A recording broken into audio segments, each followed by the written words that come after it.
오늘 이제 갈라디아서 말씀을 가지고 말씀을 나누는데요. 6장의 마지막 부분입니다. 갈라디아서의 마지막 부분인데 원래는 갈라디아서의 중심 내용을 가지고 원래 말씀을 전하려고 했어요. 그래서 이제 제목도 다르게 지었었는데 조금 오늘 준비하는 와중에 좀 다른 내용을 가지고 전해야 하는 게 낫겠다 싶어서 조금 방향을 틀었습니다. 그래서 오늘 말씀은 갈라디아서 전체 중심적인 내용을 먼저 드리고 그리고 그러면은 우리가 어떻게 해야 될 것인가라는 좀 더 실질적인 내용을 가지고 한번 다뤄보려고 하는데요. 사도 바울이 갈라디아서에서 이야기하는 것 크게 보면은 한 세 가지 정도라고 할 수 있을 것 같습니다. 첫 번째는요, 그 유명한 이신칭의죠. 이신칭의, 믿음으로써 예수 그리스도의 십자가 희생을 믿는 것, 그 믿음으로 말미암아 의롭다함을 받는다라는 것. 그것 때문에 우리가 지금 다 이 자리에 있지요. 하나님의 아들 예수 그리스도의 신실하심, 이 땅에 사람의 아들로 태어나신 순간부터 십자가에 오르시기까지 매 순간의 그 신실하심이 결국에는 우리를 의롭게 하신다라는 그 믿음입니다. 우리가 뭘 해서 열심히 해서 구원을 쟁취해내는 것이 아니고요, 오직 그리스도로 말미암아서. 마르틴 루터가 이제 이 이신칭의의 믿음을 가지고 종교 개혁을 일으켰죠. 그래서 우리 개신교가 있게 됐습니다. 이 이신칭의가 굉장히 중심적으로 들어가 있고요. 그리고 두 번째는 뭐냐? 바로 자유입니다. 자유. 어떻게 생각하면은 종교라는 것을 두고 생각할 때 종교, 자유 맞지 않는 것 같은 느낌이 있을 수 있습니다. 그렇죠? 종교적이라고 하는 것은 결국에는 뭔가 해야 되고 일구어내야 되고 뭔가 제의를 해야 되고 그런 것 같이 느껴지지만 그리스도교는 굉장히 다르죠. 사도 바울이 계속해서 갈라디아서나 다른 성서들을 통하여서 말하는 것은 결국에는 뭐예요? 우리가 그리스도의 은혜로 말미암아서 구원을 받았기 때문에 더 이상 우리가 구원을 위해서 뭐를 해야 될 이유가 없다라는 말입니다. 해내야 되고 뭔가를 완성해야 내야 되고 그런 압박이 더 이상 없다는 겁니다. 11조 내거나 기도를 하거나 성경을 읽는 것 왜 하는 것입니까? 그렇게 해가지고 하나님의 호의를 얻어내는 건가요? 아니죠. 그렇게 생각하면은 그거는 그냥 비나이다 하는 그런 종교랑 다를 바가 없습니다. 기독교는, 그리스도교는 기본적으로 우리의 행위를 통해서 하나님의 어떤 우리의 호의를, 우리를 향한 호의를 끌어내는 종교가 아닙니다. 우리는 그렇게 할 수 없어요. 이미 하나님은요, 아들 예수 그리스도를 우리에게 주심으로 우리에게 줄 수 있는 가장 최고의 것, 가장 최선의 것, 가장 위대한 것을 이미 주셨습니다. 이미 주셨어요. 그걸 우리가 어떻게 받았죠? 잘해서 받았나요? 열심히 해서 받았나요? 아니요. 그냥 값없이 주셨습니다. 우리가 아직 죄인 되었을 때에 예수께서 이 땅에 오셨습니다. 그렇기 때문에 우리가 그리스도 안에서 자유하다라는 말을 사도 바울이 갈라디아서에서 계속해서 얘기하는 거예요. 너희가 자유한데 왜 율법으로 돌아가려고 그러니 얘들아. 계속해서 그렇게 외치고 있습니다. 갈라디아서를 잘 읽어보시면은 전혀 따뜻하지 않습니다. 손가락질하면서 너희들 왜 그러고 있냐고 혼내는 어투가 대부분을 차지하죠. 자유한데 왜 자유를 못 누리느냐, 이 얘기를 계속하고 있습니다. 그리고 그렇기 때문에 세 번째로 사도 바울이 갈라디아서에서 우리에게 이야기해 주는 것은 그렇기 때문에 우리한테 구별이나 차별 같은 것은 없다라는 말입니다. 에베소서 2장 14절 말씀을 보면은요, 그는 우리의 화평이신지라 둘로 하나를 만드사 원수된 것 곧 중간에 막힌 담을 뭘로 하셨다고요? 자기 육체로, 예수 그리스도의 육체로 말미암아서 원수된 것들까지도 허셨다, 막힌 것을 허셨다라고 말을 합니다. 십자가에서 다 헐어버리셨습니다. 우리가 하는 건 뭐예요? 줄 긋고 선 긋고 여기까지 하자라고 하지만 예수님은 그 모든 담들을 다 지워버리신다라는 겁니다.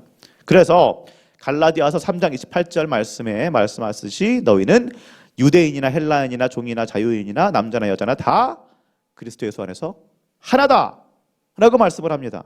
유대인도 없고 헬라인도 없고 종도 없고 자유인, 남자, 여자 그런 거 무의미하다라는 말입니다. 예수가 그리스도 안에서 하나가 되었기 때문에 이제 이렇게 당을 짓고 담 세우고 구별하고 차별하고 내려다보고 이런 것들 더 이상 의미가 없고 그러면 안 된다라는 말씀입니다. 무슨 말이에요? 그러니까 완전히 다른 세상이라는 말입니다. 고린도후서 5장 17절 말씀, 유명한 말씀이죠. 다 같이 한번 읽어볼까요? 그런즉 누구든지 그리스도 안에 있으면 새로운 피조물이라 이전 것은 지나갔으니 보라 새 것이 되었도다. 아멘. 이전 것은 지나갔다. 새 것이 되었다. 새 세상에 도래했다라는 말입니다. 참 이 이단이 가져가서 굉장히 참 아쉬운 단어 중에 하나가 신천지죠. 걔네들이 그 단어를 가져가가지고 우리가 그 단어를 쓰기가 참 애매모호한 상황이 돼버렸지만 하나님께서 계속해서 신약에서 말씀하시는 건 뭐예요? 새하늘과 새 땅. 그 땅, 새하늘과 새 땅, 하나님의 나라를 우리가 이 시간에 이 자리에 경험할 수 있다라는 것을 계속해서 이야기해주고 있습니다. 이 말씀은 뭐예요? 지금 이 새로운 피조물이라는 말은요, 결국 이게 구원받은 개인, 내가 그리스도의 그 신실하심으로 말미암아서 구원받았으니까 나만 새로운 피조물이 된다라는 그런 의미가 아닙니다. 하나님은요, 결국에는 사람만 새로 만드시는 것이 아니고 온 세상을 새롭게 하시는 분이 우리 하나님이십니다. 요한계시록 21장 5절 말씀을 한번 보면요, 보좌에 앉으신 이가 이르시되 보라 내가 만물을 새롭게 하노라 하시고 라고 합니다. 만물을 새롭게 하시고. 요한계시록 21장이면은 이제 마지막이죠. 그때 보면은 이제 사도 요한이 하늘을 보니까 새 예루살렘이 하늘로부터 이 땅으로 임하는 그 광경을 보는데, 그러면서 하나님 말씀하시는 게 뭐예요? 만물을 새롭게 하신다. 그렇게 말씀하십니다. 그러니까 구원받지 못했던 사회, 이 사회, 우리가 알고 있는 사회에서 계속해서 있어왔던 여러 가지 분열하게 만드는 것들, 경제적인 불평등이든 뭐든, 그리고 교회 안에서 있는 어떤 그런 있을 수도 있는, 우리 교회는 없겠지만요, 계급주의 같은 그런 것들까지도 다 이제는 뭐예요? 이전 것이 되었다는 것입니다. 그 모든 불공정하고 불평등하고 우리가 알기로 악한 그 모든 것들은 이제 이전 것이 되었다는 거예요. 예수님께서 오셔서 십자가에서 죽으시고 부활하셔서 하나님의 나라가 이 땅에 임했고, 그렇기 때문에 이제 새 창조가 이루어졌다는 것입니다. 그러니까 예전 것은, 헌 집은 없어요. 새 집이 왔다라는 말입니다. 그러니까 더 이상 계속해서 말하는 것이 예전 것에 집착할 필요가 없다라고 말해요. 오늘 말씀 15절 사도 바울이 뭐라고 말합니까? 할례나 무할례가 아무것도 아니로되 오직 새로 지으심을 받는 것만이 중요하니라. 아멘. 할례 받냐 안 받냐, 이것이 지금 우리한테는 뭐 당연히 아무것도 아닌 것처럼 느껴지지만 그 당시 사람들한테는 이게 최대의 문제였습니다. 그렇죠? 할례파 사람들이 와서 갈라디아 교인들하고 한테 너희들이 할례를 받아야 된다 한 것 때문에 사도 바울이 갈라디아서를 쓰는 거예요. 아니, 이런 게 문제가 되지 않아, 얘들아. 이런 게 문제가 되지 않아. 유대계 그리스도인들한테 정말로 최대로 중요했던 것이지만, 그런데 이제는 그런 것들이 하등 쓸모없는 논쟁이고, 위로부터 새로운 질서가 도래했으니, 하나님의 나라가 임재했으니 그 하나님의 나라만 중요하다라고 사도 바울이 지금 이야기해주고 있는 것입니다. 그러면은 자연스럽게 나오는 질문이 그거죠.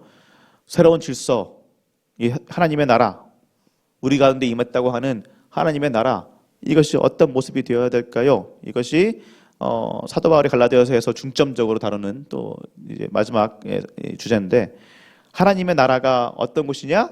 완벽하게 자유롭지만 서로에게 자기 자신을 구속시키는 그런 사람들로 이루어졌다. 그런 사람들로 채워져 있다라고 말합니다.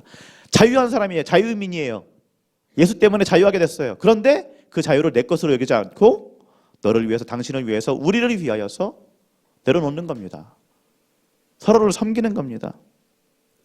그렇게 그런 사람들로 채워져 있는 것이 하나님의 나라라는 거예요. 왜냐하면 이 새로운 피조물이라는 존재들이 서로의 짐을 나눠주는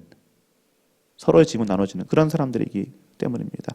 나 자신의 잘됨, 나 자신의 평안함을 구하는 것이 아니라 너의 평안함, 너의 잘됨을 구하는 사람들이 우리 그리스도인들, 새로운 피조물들이라는 거예요. 왜 가능할까요, 이게? 왜냐하면 믿기 때문입니다. 나의 잘됨, 나의 평안함은 누가 책임져 주는 거예요? 하나님이. 내가 너를 위해서 일하듯이 너도 하나님께서 너를 통하여 나를 위해서 이렇게 역사되는 것이 하나님의 나라인 것을 믿기 때문에 이것이 가능하다라는 겁니다. 말 그대로 다른 세상 같죠?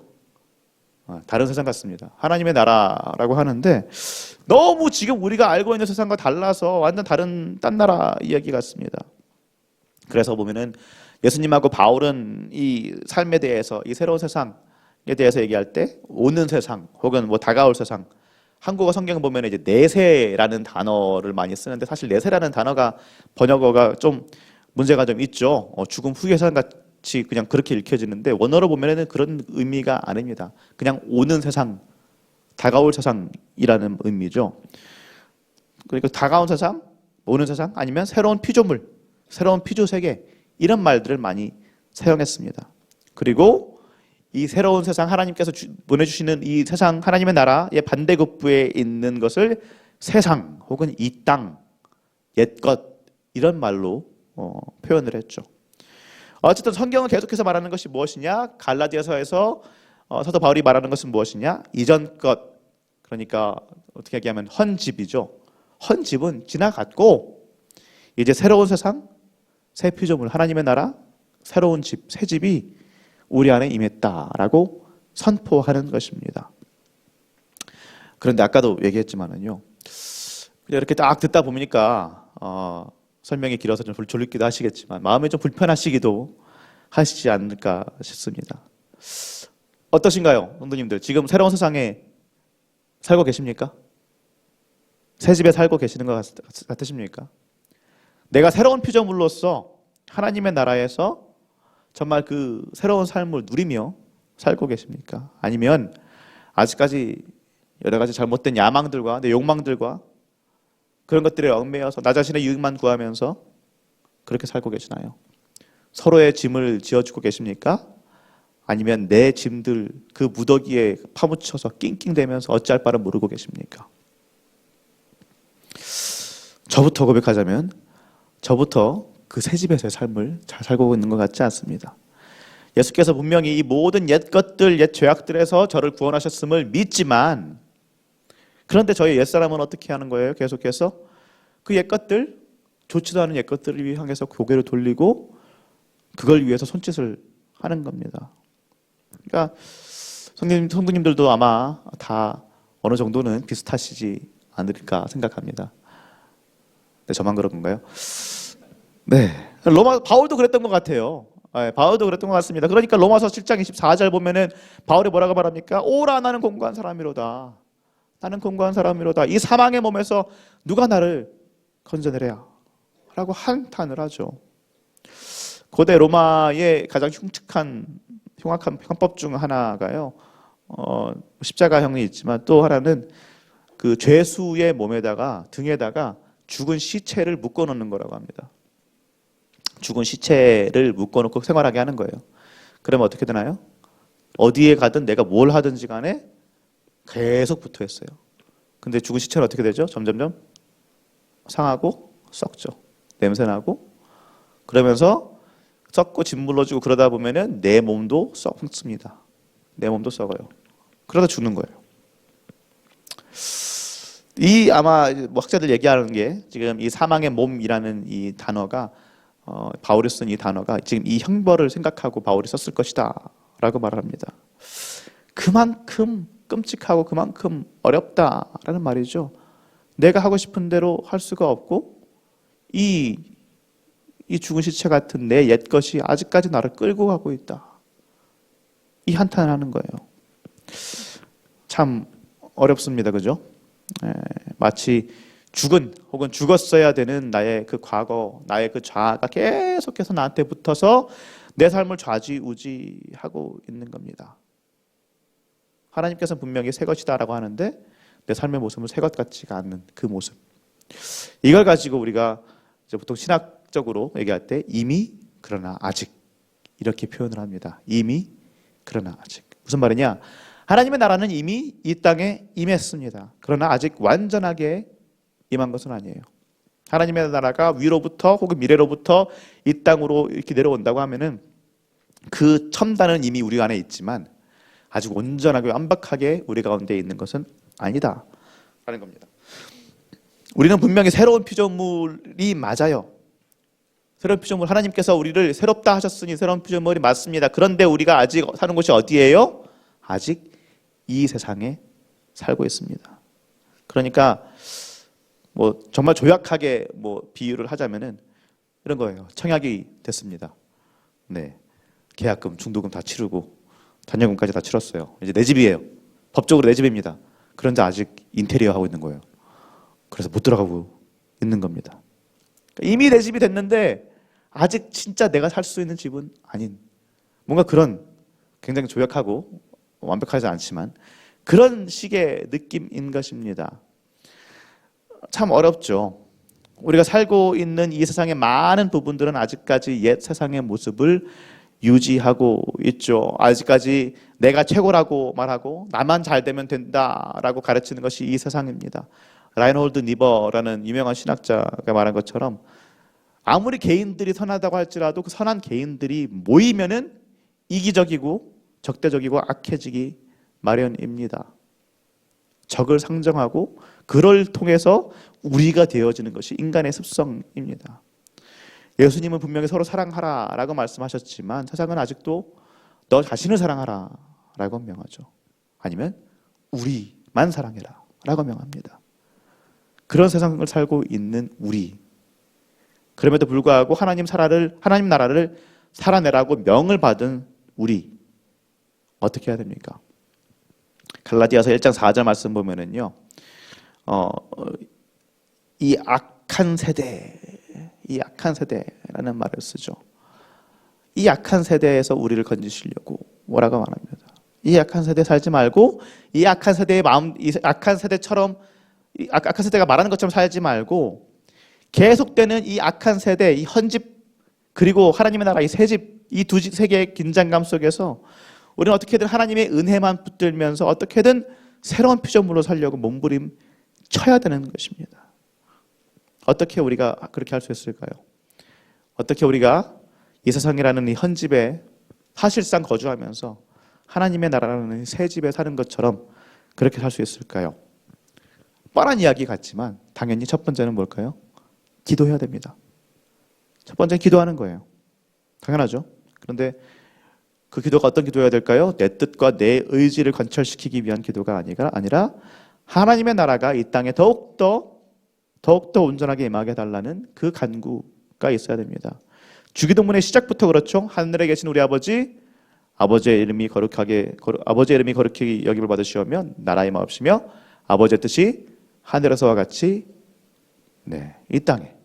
그 말은 무엇이에요? 하나님의 나라가, 하나님의 그 의지가 이 땅에 이루어지게 해달라. 그게 첫 번째 기도 제목이어야 된다라는 말입니다. 우리는 그렇게 기도하고 있습니까?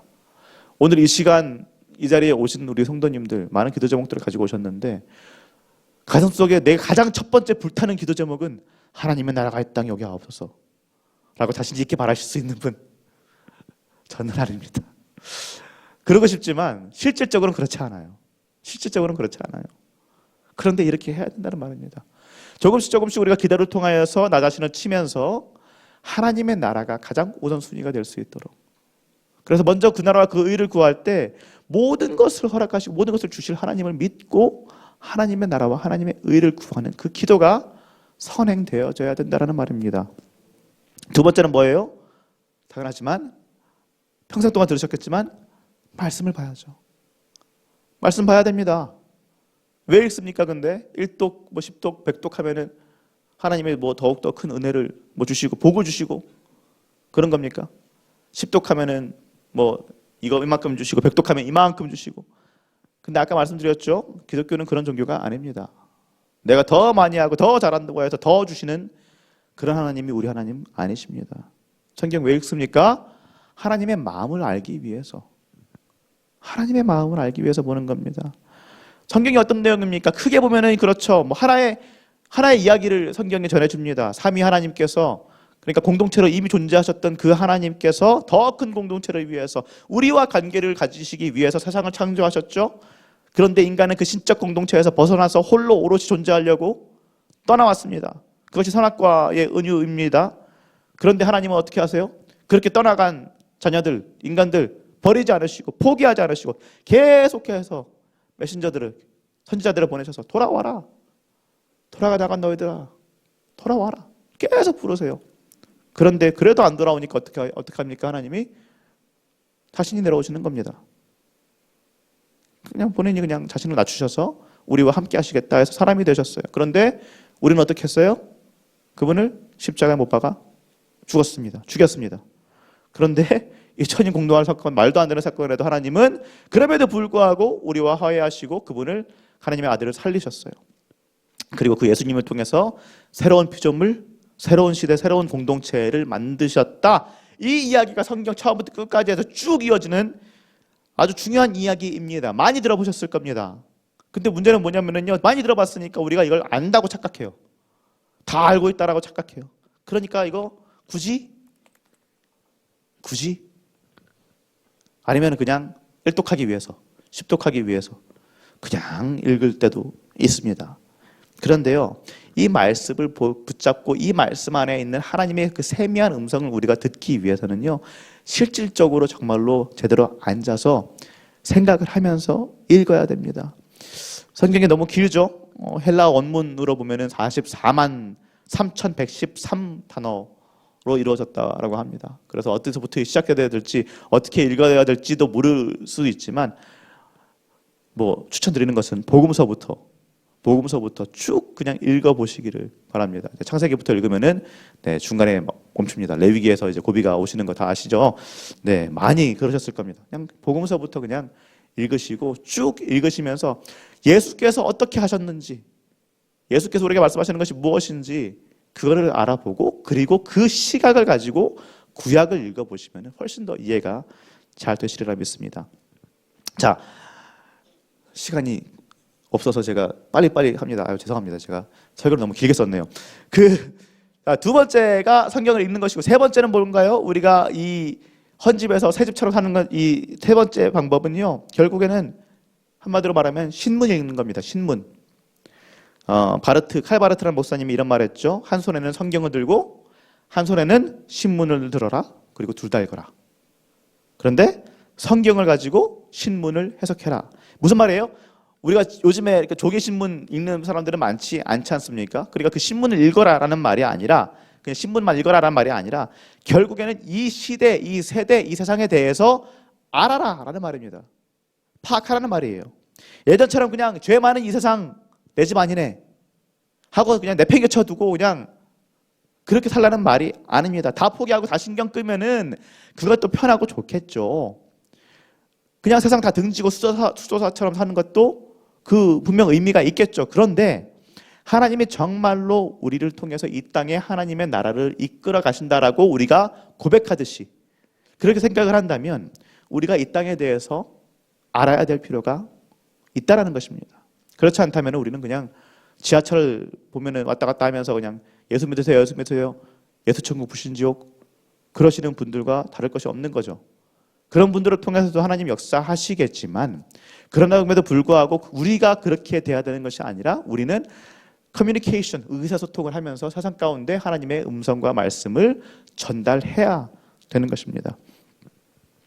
그리고 네 번째, 헌집에서 새집처럼 사는 방법, 그리스도인 사이에서의 친교, 그 사랑에 더욱더 최선을 다하는 것입니다. 목적이 이끄는 삶이라는 책을 쓴 그 릭 워렌 목사님 다 들어보셨죠? 그분이 딱 맞게 이야기하셨는데, 우리는 공동체를 위해 창조되었고 친교를 위해 맞추어졌으며 가족을 위해 생겨졌습니다. 우리 중 누구도 혼자서 하나님의 뜻을 이루지 못합니다 라고 말했어요. 잠깐 고개를 돌려서 한번 옆을 보시면은요, 네, 참 잘생기셨죠? 네, 다들 잘생기시고 이쁘시고 하나님 안에서의 가족입니다. 가족이에요. 하나님 안에서 이 저기적이고 적대적인 세상을 같이 헤쳐나갈 그런 동료 군인 같은 사람들이에요. C.S. 루이스는 그 그리스도인의 삶을 이런 식으로 표현했습니다. 적대적인 적진 안에 들어가서 종횡무진하면서 비밀 작전을 수행하는 비밀 요원들. 그게 우리라고 그렇게 얘기를 했어요. 그 말은 뭐예요? 정말 한 명 한 명이 소중한 사람들이란 말입니다. 한 명 한 명이 이 땅에서 하나님의 나라를 일구어가는데 정말로 중요하다는 거예요. 그 말은 즉슨 우리 안에 여러 가지 서로 다른 것들이 있고 뭔가 서로 비판해야 될 부분들이 있는 것 같고 다른 점들이 있겠지만, 그러나 그 모든 것들이 이 새로운 세상 하나님의 나라를 살아가는 데 있어서는 할래냐 무할래냐라는 이 논쟁처럼 쓸모없다라는 것입니다. 그저 사랑하라 라는 말입니다. 그리고 마지막으로 우리가 이 세상이라는 헌집에서 하나님의 나라라는 새 집처럼 살려면 성령 받아야 합니다. 성령 충만해야 됩니다. 성령을 받아야 돼요. 근데 그 말이 무슨 말입니까? 방언해라 이 말일까요? 저도 방언합니다만 방언 안 하면 성령 안 받은 걸까요? 네, 그런 말이 아니죠. 사도행전 2장을 보면은 그 사도행전 2장의 중점은 방언이 아닙니다. 사도행전 2장의 내용은 뭐예요? 성령의 역사로 제자들이 담대해졌죠. 그 도망치고 숨어있던 제자들이 담대해져서 하나님의 말씀을 담대히 전하고 그 말씀 때문에 그리스도를 믿는 사람들이 생겨나고 그들이 모여서 공동체가 만들어졌다. 공동체가 만들어졌다. 이것이 사도행전 2장의 성령 임재의 결과이자 핵심입니다. 그러니 무슨 말이에요? 우리도 어떻게 해야 됩니까? 우리도 성령 받아야 된다는 말입니다. 성령 충만해야 돼요. 성령 하나님과 걸어가야 되는 겁니다. 요한복음 14장 26절 보면은 이 말씀이 있습니다. 보혜사 곧 아버지께서 내 이름으로 보내주실 성령 그가 너희에게 모든 것을 가르치고 내가 너희에게 말한 모든 것을 생각나게 하리라. 아멘. 보혜사라는 말 헬라어로 하면은 파라클레토스인데요. 파라클레토스인데 직역하면은 누군가를 돕기 위해서 부름받은 이라는 말입니다. 누군가를 돕기 위해서 부름을 받은 이가 파라클레토스, 보혜사, 성령님. 그렇게 성령 하나님은 우리를 돕기 위해서 부름받은 분이라는 것입니다. 우리의 위로자이시자 인도자 되시는 분입니다. 그분은요, 우리가 이 현집에서의 삶을 혼자 살도록 내버려 두지 않으시고요. 모든 면에서 우리를 도우시고 함께 하시며 함께 모여서 성령 안에서 새로운 공동체를 만들 수 있도록 도와주시고 역사하시는 분이 성령 하나님인 줄로 믿습니다. 그러니 사랑하는 우리 성도님들 성령 충만할 수 있기를 예수님 여러분 축원합니다. 말씀을 맺겠습니다. 우리가 지금 이 땅 사는 것이 참으로 어렵습니다. 새로운 피조물로서 이 헌집 같은 이 땅을 사는 것이 어렵습니다. 어렵지만 그럼에도 불구하고 우리가 기도로 말씀으로 또 함께하면서 또 서로 간에 성령을 충만케 받고 또 세상에 대해서 알면서 그렇게 우리가 이 세상을 살아간다면 결국에는 성령 하나님의 도우심과 그리고 서로 하나됨으로 말미암아서 이 땅을 정말로 잘 헤쳐나갈 수 있을 줄로 믿습니다. 아무리 헌집 같고 아무리 정말 더러운 그런 세상이라고 할지라도 이곳이 결국에 예수께서 계시고 성령께서 계시고 우리 안에 계시는 하나님이 살아 계시기 때문에 이것이 정말 하나님의 나라 같은 그런 곳이 될 줄로 믿습니다. 그래서 우리가 결국에 고백할 수 있게 될 것은 결국에는 모든 것이 하나님의 은혜입니다. 은혜 때문에 주님의 은혜 때문에 내가 살아 숨쉬고 이 참 힘든 세상 가운데서도 하나님을 누리며 살게 되었습니다. 감사합니다. 이 고백이 우리 입에서 나올 수 있을 줄로 믿습니다. 그렇게 오늘도 기도를 통하여서 하나님과 동행함을 통하여서 그렇게 살아갈 수 있는 우리 모든 성도님들 되시기를 예수님의 이름으로 축원합니다.